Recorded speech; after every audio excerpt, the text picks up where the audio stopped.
तारक मेहता जी ने अपनी लेखनी की शुरुआत एक आम पत्रकार के रूप में की थी, लेकिन एक दिन उन्होंने सोचा अगर समाज की समस्याओं को गंभीरता से उठाने की बजाय उन्हें हास्य और व्यंग के रूप में प्रस्तुत किया जाए तो ज्यादा लोग इसे पढ़ेंगे और समझेंगे।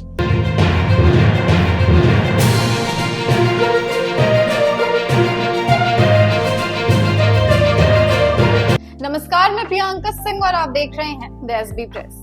आप सोच रहे होंगे कि आज हम तारक मेहता का उल्टा चश्मा में जो तारक मेहता का किरदार निभा रहे हैं उनकी बात कर रहे हैं, तो आप गलत हैं। हम तारक मेहता का उल्टा चश्मा के लेखक तारक मेहता जी के बारे में बात कर रहे हैं, क्योंकि आज ही टेलीविजन की दुनिया के मशहूर साहित्यकार तारक मेहता जी की पुण्यतिथि है। तारक मेहता जी का जन्म 26 दिसंबर 1929 को अहमदाबाद, गुजरात में हुआ था। बचपन से ही उन्हें लिखने का बहुत शौक था और ये शौक आगे चलकर भारत के सबसे प्रतिष्ठित व्यंग्यकारों में से एक बनने का कारण बना। उन्होंने अपने करियर की शुरुआत पत्रकारिता और साहित्य से की, लेकिन उनकी असली पहचान बनी उनके प्रसिद्ध लेख दुनिया ने ऊंधा चश्मा से। इस लेख को इतना पसंद किया गया कि आगे चलकर इसी पर आधारित तारक मेहता का उल्टा चश्मा नामक टीवी शो बनाया गया, जो आज भी भारत के सबसे लंबे समय तक चलने वाले शोज में से एक है। 2008 में जब ये शो शुरू हुआ तब शायद ही किसी ने ये सोचा था कि ये भारत के सबसे लंबे चलने वाले टीवी शोज में से एक बन जाएगा। इस शो की खास बात ये थी कि ये सिर्फ हंसाने के लिए ही नहीं था, बल्कि इसके माध्यम से सामाजिक मुद्दों को हल्के फुल्के अंदाज में उठाया जाता था। चाहे वो पड़ोसियों के बीच प्रेम और सहयोग की बात हो, भ्रष्टाचार के खिलाफ आवाज उठाने की या फिर रूढ़ियों को तोड़ने की, ये शो लोगों के दिल में बस गया। गोकुलधाम सोसाइटी के माध्यम से हमें ये सीखने को मिला कि अलग अलग धर्मों, जातियों और विचारों के बावजूद हम सब एक परिवार की तरह रह सकते हैं। आज भी इस शो की लोकप्रियता लोगों के बीच बनी हुई है और इसका सारा श्रेय जाता है तारक मेहता जी की सोच और लेखन शैली को। क्या आप जानते हैं कि इस शो के महत्वपूर्ण किरदार तारक मेहता असल में खुद तारक मेहता जी पर ही आधारित है? जी हाँ, शो में शैलेश लोढ़ा ने जो किरदार निभाया वो असल में तारक मेहता जी की सोच और व्यक्तित्व का प्रतिबिंब था।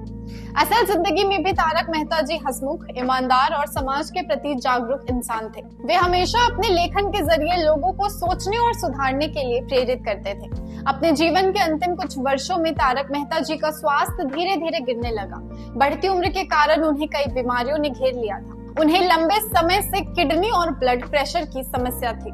इसके अलावा वे मेमोरी लॉस यानी कि याददाश्त कमजोर होना की बीमारी से भी जूझ रहे थे। बढ़ती उम्र और कमजोर होती सेहत ने उन्हें धीरे धीरे लेखन से दूर कर दिया। उन्होंने साल 2016 के बाद अपने कॉलम लिखना भी काफी हद तक बंद कर दिया था। उनकी हालत देखकर परिवार और उनके करीबी दोस्त बहुत परेशान थे, लेकिन वे हमेशा मुस्कान के साथ लोगों से मिलते थे। 1 मार्च 2017 ये वो दिन था जब हास्य और व्यंग की दुनिया ने अपना सबसे बड़ा सितारा खो दिया। तारक मेहता जी की तबीयत पिछले कुछ दिनों से बहुत खराब चल रही थी। सुबह के समय उन्हें सांस लेने में तकलीफ महसूस हो रही थी। डॉक्टर्स को बुलाया गया, लेकिन उन्होंने घर पर ही आराम करने की सलाह दी। लेकिन दोपहर होते होते उनकी हालत बिगड़ने लगी और उनका ब्लड प्रेशर बहुत ज्यादा गिर गया। शाम करीब 3:30 पर उन्होंने आखिरी सांस ली और हमेशा के लिए इस दुनिया को छोड़ दिया। उनके निधन के तुरंत बाद परिवार के सदस्यों और उनके चाहने वालों में शोक की लहर दौड़ गई। गुजरात के मुख्यमंत्री सहित कई बड़े नेताओं और साहित्यकारों ने उनके निधन पर गहरा दुख व्यक्त किया। हालांकि तारक मेहता जी आज हमारे बीच नहीं है, लेकिन उनकी रचनाएं, उनकी कहानियां और उनके विचार आज भी जिंदा हैं। तारक मेहता का उल्टा चश्मा आज भी लोगों के चेहरे पर मुस्कान लाने का काम करता है। उनके लेख आज भी समाज को सीख देने का काम करते हैं। उनकी सोच, उनके विचार हमें ये सिखाते हैं कि हास्य केवल मनोरंजन का साधन नहीं, बल्कि समाज में बदलाव लाने का तरीका भी हो सकता है। उन्होंने हमें सिखाया कि जीवन में कितना भी संघर्ष हो, मुस्कुराते रहना चाहिए, और यही वजह थी कि आज भी जब हम उनका नाम लेते हैं तो हमारे चेहरे पर मुस्कान आ जाती है। तारक मेहता जी जैसे लेखक बहुत कम पैदा होते हैं। उन्होंने हमें हंसाया, सिखाया और समाज को बेहतर बनाने के लिए प्रेरित किया।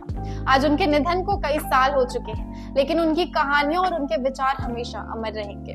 आज उनकी पुण्यतिथि पर हम उन्हें नमन करते हैं और इन महान आत्मा को श्रद्धांजलि अर्पित करते हैं। अगर आपको ये वीडियो पसंद आई हो तो इसे लाइक करें, शेयर करें और इसी तरह के और इन्फॉर्मेटिव अपडेट्स के लिए बने रहे हमारे चैनल द एसबी प्रेस के साथ। चैनल को सब्सक्राइब करें। धन्यवाद।